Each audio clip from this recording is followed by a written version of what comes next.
WhatsApp Che novità in Europa? Quoi de neuf l'Europe? What's up Europe?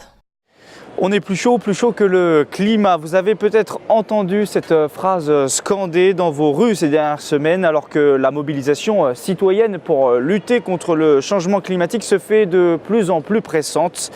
Et c'est dans ce contexte, au milieu aussi de chiffres alarmants du GIEC et de chercheurs et de spécialistes, que se profilent les élections européennes fin mai. Si les Européens ont désormais bien conscience de l'enjeu que représente le réchauffement climatique, les candidats aux élections justement ne semblent pas tous en faire l'axe majeur de leur campagne. Alors le continent européen est-il l'échelon idéal pour agir en faveur de l'environnement? De quel pouvoir disposent les parlementaires? L'Union européenne est-elle assez ambitieuse en la matière? C'est à ces questions et à d'autres bien sûr que nous allons tenter de répondre pendant une demi-heure dans ce nouveau numéro de What's Up Europe proposé par la rédaction de Café Babel. Pour en discuter depuis le Parlement européen de Strasbourg, deux invités autour de la table. Gilles Pargnot, bonsoir. Bonsoir. Vous êtes député européen, vous ne serez pas candidat à votre réélection fin mai et vous êtes ici vice-président de la Commission de l'environnement, de la santé publique et de la sécurité alimentaire. Et en face de vous, Marie Pochon, bonsoir. Bonsoir. Vous êtes la coordinatrice générale de l'association Notre Affaire à tous, association qui agit pour la justice climatique via des outils juridiques. J'ai lu ça sur Internet, sur votre site, et c'est dans ce cadre que vous avez déposé récemment, avec d'autres associations, un recours administratif contre l'État français pour inaction climatique. Merci à vous deux d'avoir accepté cette discussion, ce débat. Gilles Pargnot, est-ce que vous partagez cette critique que je viens d'émettre en introduction, qui sous-tend qu'aujourd'hui la lutte contre le réchauffement et le changement climatique n'est finalement pas assez présente dans ce débat, alors que c'est l'enjeu majeur, il semblerait, aujourd'hui? Oui, donc vous avez raison, c'est l'affaire du siècle, la lutte contre le réchauffement climatique. Et cette affaire du siècle, nous devrions faire en sorte que partout en Europe, à l'occasion de ces prochaines élections européennes du 26 mai, eh bien, en tête d'affiche, il y ait cette volonté de préparer l'avenir de nos enfants pour ce 21e siècle. Donc, lutter plus efficacement contre le réchauffement climatique. Vous avez dit dans votre introduction qu'il y a le GIEC qui a un certain nombre d'indications qui ne sont pas bonnes, parce qu'on va, depuis l'accord historique non contraignant de Paris en décembre 2015, eh bien finalement on ne va pas assez vite et suffisamment loin pour pouvoir donc atteindre cet objectif qui était de dire allez, on va faire en sorte que d'ici à la fin du siècle, on ait seulement 1,5 degré, voire 2 degrés d'augmentation de la température mondiale. Pour l'instant, ce chiffre serait dépassé entre 2032 et 2050. Voilà. On est sur une mauvaise tendance? On est sur une mauvaise tendance, puisqu'on serait donc sur 4,5 à 6 degrés d'augmentation de la température. J'imagine que vous partagez complètement ce point de vue. Oui, tout à fait. Le climat doit être au centre de l'ensemble des politiques publiques qui sont menées aujourd'hui. Là, ce qui est intéressant, c'est qu'on voit, et au vu du débat qui a eu lieu entre les différents candidats, les têtes de liste à l'élection européenne, ce qui est intéressant, c'est que tous se sont positionnés de manière assez ambitieuse sur les questions environnementales et sur les questions climatiques. Maintenant, ce qu'on attend effectivement, en tant qu'association, en tant que citoyen, c'est des actes, et qu'effectivement, les discours soient en 2015 déjà. Au moment de l'accord de Paris, les discours étaient très forts, tout le monde était enthousiaste. Aujourd'hui, 3 ans et demi plus tard, on ne peut plus forcément avoir le même discours. Pourquoi, selon vous, ce décalage? Est-ce que, selon vous, c'est aussi parce que les hommes politiques se disent que c'est pas bon électoralement peut-être d'affoler les gens ou de leur dire qu'il faudra changer beaucoup de choses demain? Est-ce que c'est... C'est pour ça que... parliez de l'accord historique de Paris. Moi, j'étais rapporteur du Parlement européen à l'occasion de la COP 21. Donc, j'étais dans la délégation de l'Union européenne dans le cadre de cette discussion. Or, bon nombre de pays ont traîné les pieds pour pouvoir signer au bout du compte, au bout de la nuit, cet accord. Donc, on voit bien que malgré le fait qu'il y ait eu cet accord, rappelons qu'il n'était pas contraignant et que depuis, un certain nombre de pays se sont désengagés, je pense notamment à Trump et aux États-Unis, mais qu'il y en a d'autres qui ne jouent pas le jeu, la France, y compris notamment au sein de l'Union européenne. En ce qui concerne la France, non, je crois qu'il y a des engagements qui ont été pris, certes On aimerait que ces engagements permettent d'aller encore plus vite pour l'échéancier, mais non, il y a encore d'autres pays, je pense notamment à la Pologne, mais également d'autres pays de l'Est qui aujourd'hui ne souhaitent pas aller suffisamment vite pour pouvoir abandonner ces centrales à charbon. Effectivement, les accords de Paris ne sont pas contraignants. Là, ce qu'on observe aujourd'hui, c'est qu'il y a seuls 16 pays dans le monde ont mis en place des lois contraignantes qui permettent en fait, qui obligent l'ensemble des politiques publiques à respecter les accords de Paris. La France n'en fait évidemment pas partie. Aucun pays de l'Union européenne n'en fait partie. Pour nous, et pourquoi aussi la raison pour laquelle on a lancé l'affaire du siècle avec 3 autres associations, c'est effectivement de dire que la France a aussi un devoir d'exemplarité, notamment quand on est l'hôte des accords de Paris. Notamment aussi quand on a un chef d'État qui, et fait bien de le faire, dit qu'il faut make the planet great again. Oui, poser effectivement l'enjeu climatique comme une priorité et comme un enjeu central, c'est effectivement bien de poser aussi l'exemple ensuite et d'adopter des lois contraignantes et ambitieuses en matière climatique, ce qui aujourd'hui n'est pas le cas. Et aujourd'hui, les lois qui ont été adoptées en France, bien trop tardivement, ne sont pas respectées non plus en matière climatique. Donc effectivement, c'est ce qu'on attaque au travers de l'affaire du siècle. Et au niveau européen, puisque ça ne se passe pas qu'en France, effectivement. Aujourd'hui, on accompagne aussi une famille dans le cadre du People's Climate Case, qui est un recours de 10 familles contre l'Union européenne, aussi. Qui n'en fait pas, elle aussi, assez pour... Qui manque d'ambition aussi en matière climatique, dans le sens où l'Union européenne n'a toujours pas revu ses objectifs climatiques depuis 2014. C'est-à-dire qu'elle n'a aucunement pris en compte les accords de Paris et n'a pas du tout adapté ses objectifs en matière climatique suite aux accords de Paris. Donc effectivement, c'est sur les 2 plans qu'il faut travailler. Et c'est pour répondre à votre première question, c'est aussi au niveau européen, et le niveau européen est essentiel pour mener ces combats-là, puisqu'il peut poser effectivement des objectifs et des contraintes aux États membres en matière climatique. Mais c'est des 2 côtés. On va demander l'avis du coup au vice-président de la Commission de l'environnement au Parlement européen de répondre à ce jugement assez négatif sur l'action de l'Union européenne et peut-être du Parlement européen aussi, même si vous n'avez pas l'initiative. Je ne prends pas ce jugement comme étant négatif à l'égard de l'Union européenne. Je le prends comme étant négatif à l'égard des pays de l'Union européenne. C'est différent parce qu'effectivement, nous avons la Commission européenne, le Parlement européen, pris un certain nombre de dispositions ou de résolutions qui parfois sont battues en brèche par une majorité des membres du Conseil européen, c'est-à-dire les États qui ne veulent pas aller suffisamment loin. C'est ce que je vous disais tout à l'heure en parlant de la Pologne. Et là, on est dans un moment où le Parlement européen a voté le 14 mars dernier une résolution sur la stratégie européenne à long terme de réduction des émissions de gaz à effet de serre. Et j'espère sincèrement que le 9 mai prochain, le Conseil européen adoptera cette résolution avec un consensus des États membres. Mais ça reste encore un combat. Et c'est donc pour ça que nous, le Parlement européen, nous sommes co-législateurs avec le Conseil européen. Donc plus on ira loin dans cette volonté, dans ce rapport de force, comme c'est le cas, je crois, depuis 5 ans, et je le constate en tant que vice-président de cette commission environnement, santé, sécurité alimentaire du Parlement européen, eh bien, plus nous obligerons les pays membres à se mettre au diapason du Parlement européen. Est-ce que, pour résumer, en gros, puisque les institutions européennes, c'est assez compliqué à comprendre, mais est-ce que vous diriez que le Parlement européen et les parlementaires européens voudraient faire plus, mais que finalement les autres institutions, notamment le Conseil et peut-être la Commission, freinent un peu des... Non, la Commission a été vraiment très allante.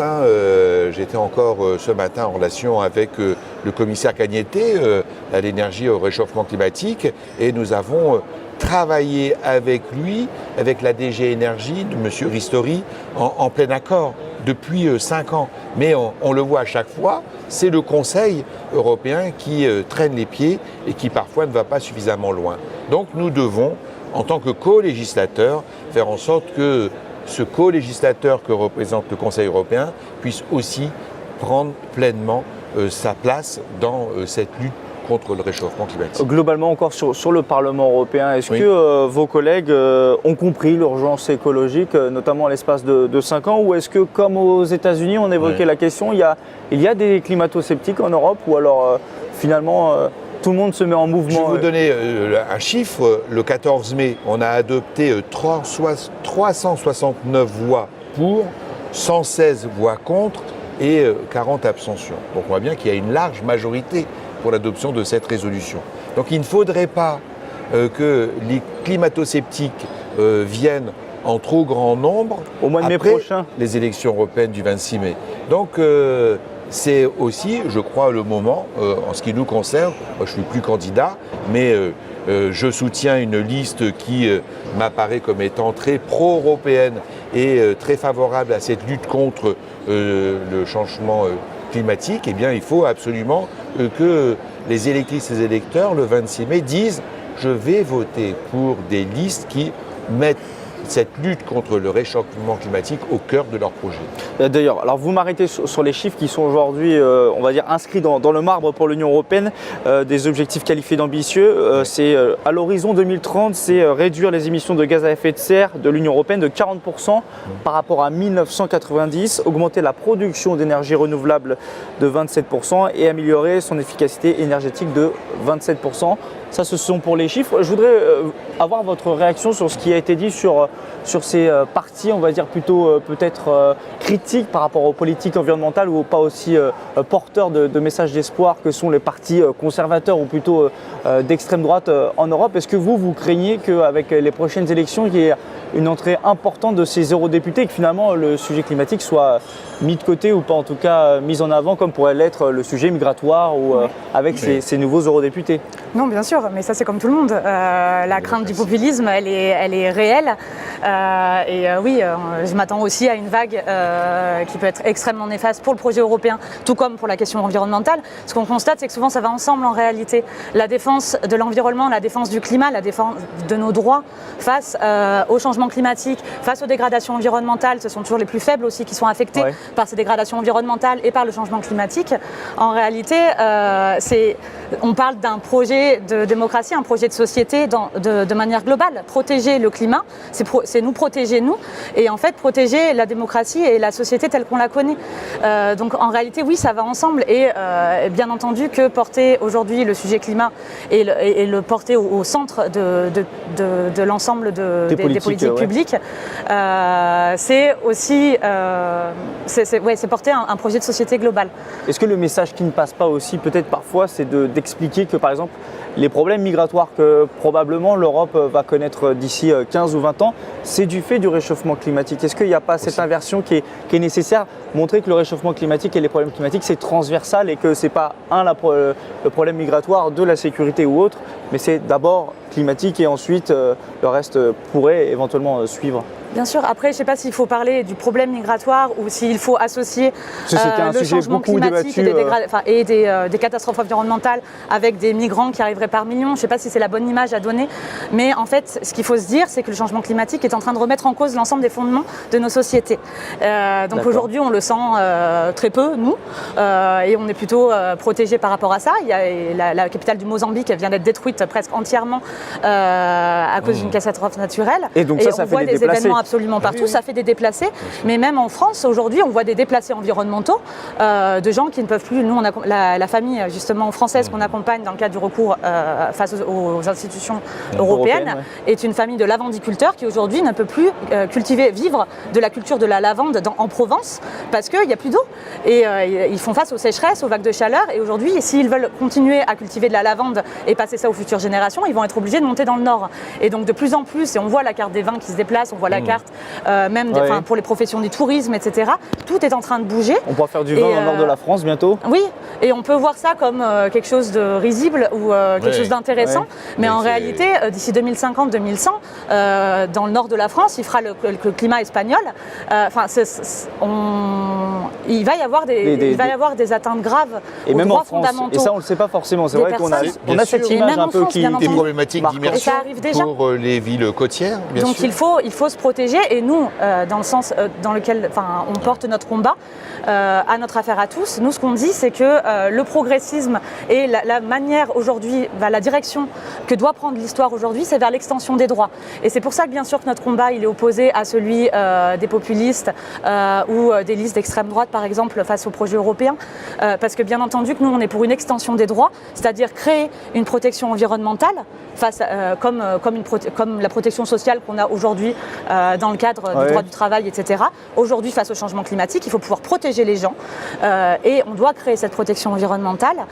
Et au-delà de ça, effectivement, il faut étendre les droits et c'est dans cette direction-là qu'il faut mener le combat. C'est pour ça que votre combat est tout à fait intéressant, parce que je pense qu'il nous faut aujourd'hui faire en sorte que les opinions publiques soient sensibilisées, non pas seulement par un travail que l'on peut accomplir ici quand on est parlementaire européen ou quand on est chef d'État et de gouvernement au sein du Conseil, mais par la société civile et les associations comme les vôtres sont très très importantes. Moi, en ce qui me concerne, dans les années à venir, à Bruxelles, je vais développer une plateforme European We Foundation Forum et qui a pour objectif de sensibiliser les décideurs, mais aussi la population européenne de cette nécessité de lutter plus efficacement contre ce réchauffement climatique, avec des propositions concrètes, parce qu'il est nécessaire que nous puissions dire il faut de l'argent, et que, par exemple, une banque européenne sur le climat est un outil indispensable. Comme proposé par Emmanuel Macron début mars dans sa lettre aux Européens. Exactement.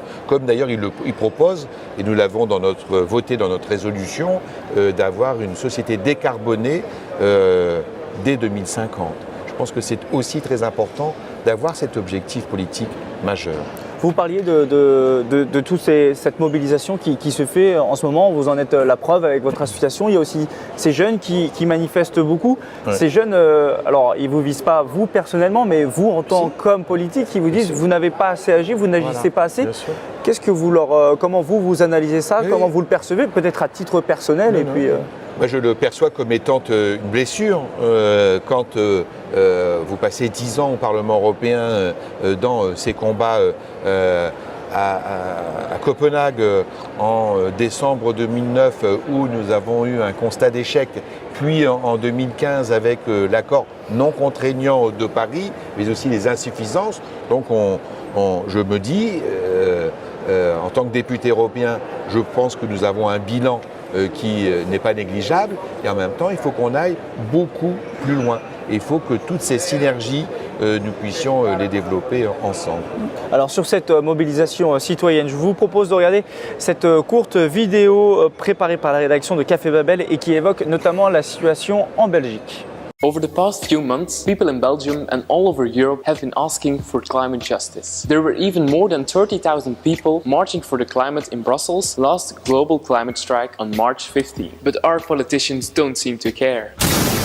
Here in Belgium, a special climate law proposal was introduced by academics in environmental and constitutional law. It creates an interministerial conference in order to ensure cooperation concerning climate policy. Even though we are such a small country, we've got 4 ministers for climate and environment. But they are not always on the same line. Besides, this law wants to create an independent body with climate experts and an interfederal agency for climate. Great ideas, right? Unfortunately, a majority was not reached, and therefore the law proposal was rejected. Some parties thought it was useless because there were no concrete measures involved. Others thought that climate policy should not be enforceable in court. A climate law will now be on the table for the next government that we're going to elect on the 26th of May. But wake up, guys! So far, Belgium is not doing great when it comes to combating climate change, and that is to say the least. The clock is ticking very fast, and it will be hard to reach most of the European targets. But all negative outcomes aside, it is still not too late to act and limit global warming. Citizens' initiatives have been rising in Belgium. For example, the climate strikes organized by Youth for Climate and the campaign Move Your Money. This caused citizens to move their money away from banks who keep on investing in fossil fuels and unsustainable industries to more sustainable banks. These initiatives have made the climate the biggest priority at the moment. Even if politicians are not as ambitious as we want them to be, citizens and especially young people don't wait to change their lifestyles. Despite the higher prices and the longer travel time, some people have even decided to take the train instead of flying to go abroad. And I am one of them.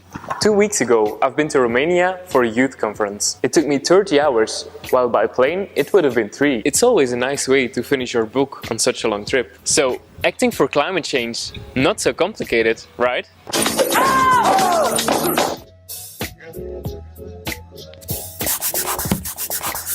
Marie Pochon, est-ce que vous êtes empli d'espoir quand vous voyez les mobilisations qui se font un peu partout en Europe, notamment de cette jeunesse qui descend dans la rue pour demander plus d'action en faveur du climat? Est-ce que ça va être suffisant aussi selon vous, ces manifestations?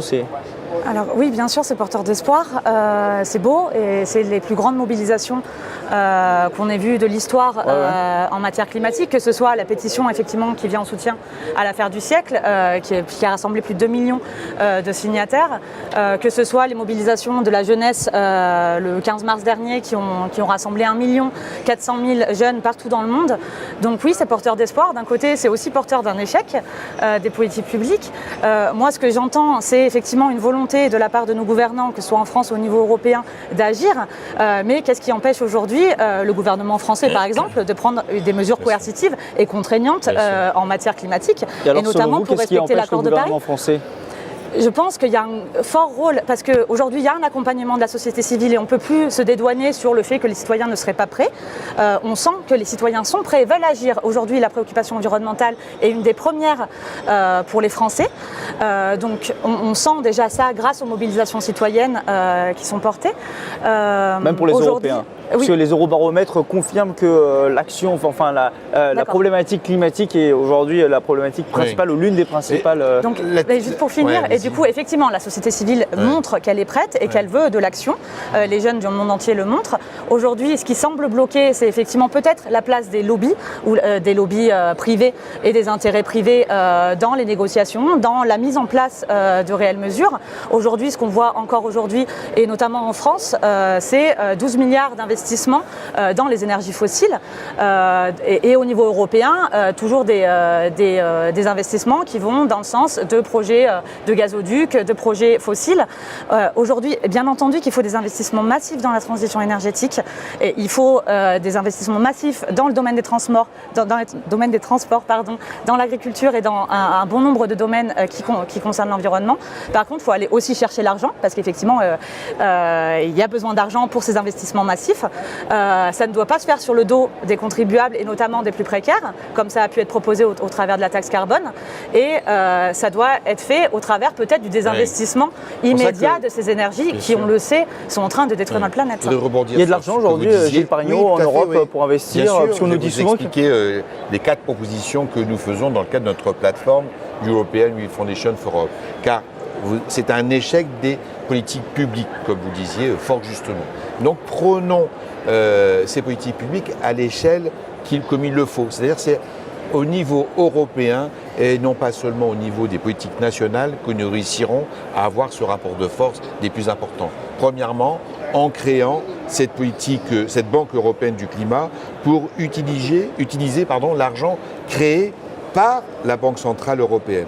Nous suggérons également la création d'un fonds de lutte contre la pauvreté énergétique qui pourrait aider les 44,5 millions d'Européens qui quotidiennement ont un accès insuffisant à l'énergie.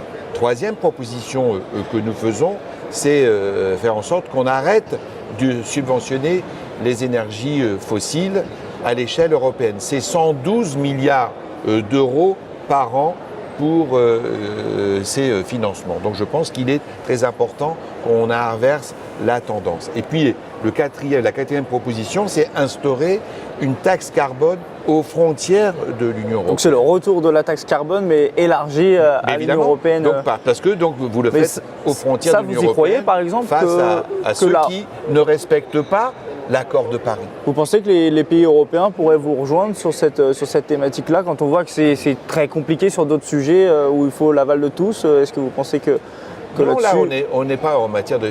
alors, il faudrait effectivement que l'on puisse permettre qu'en matière de fiscalité, on ait non plus l'unanimité, mais une majorité au sein du Conseil. C'est aussi une proposition que nous devons faire pour mieux faire fonctionner les institutions européennes. Et pour appuyer peut-être ce qui a été dit par Marie Pochon, et on va terminer sur cette réflexion, est-ce que l'Union européenne n'est pas finalement dans un paradoxe depuis sa construction, et notamment avec la problématique environnementale de cette libre circulation des marchandises, ces accords de libre-échange qui sont signés, avec les États-Unis, c'est reparti pour renégocier un accord.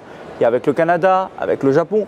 Est-ce qu'on peut investir sur le changement climatique tout en faisant la promotion du libre-échangisme concrètement? Est-ce qu'à long terme, c'est viable? C'est sûr que moi, je ne suis pas pour une Europe qui va se récroqueviller et qui en fera les frais.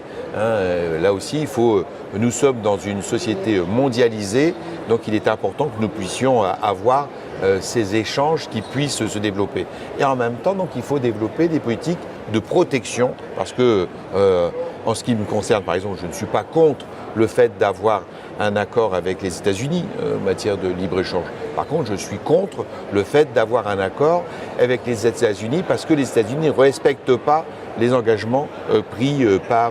Donc vous pensez à des accords de libre-échange verts, en tout cas respectueux de l'environnement respectueux de l'environnement. Et c'est ça qu'il faut qu'on réussisse à construire et faire en sorte que les Européens puissent aussi se protéger. C'est très important.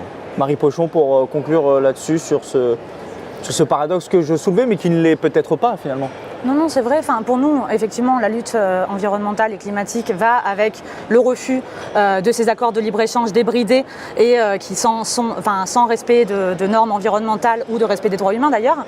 En la matière, je pense que c'est important de dire que l'Union européenne, elle est extrêmement importante pour ça, pour poser des normes environnementales, des normes en matière même sociale qui permettent de nous protéger nous aussi et qui sont souvent plus élevées que la majeure partie des politiques publiques nationales. Un peu d'optimisme quand même. C'est là où c'est extrêmement important, effectivement, l'échelon européen. Par contre, effectivement, sur les projets d'accords de libre-échange, effectivement, il faut qu'ils soient conditionnés au respect des normes environnementales et du respect des droits humains.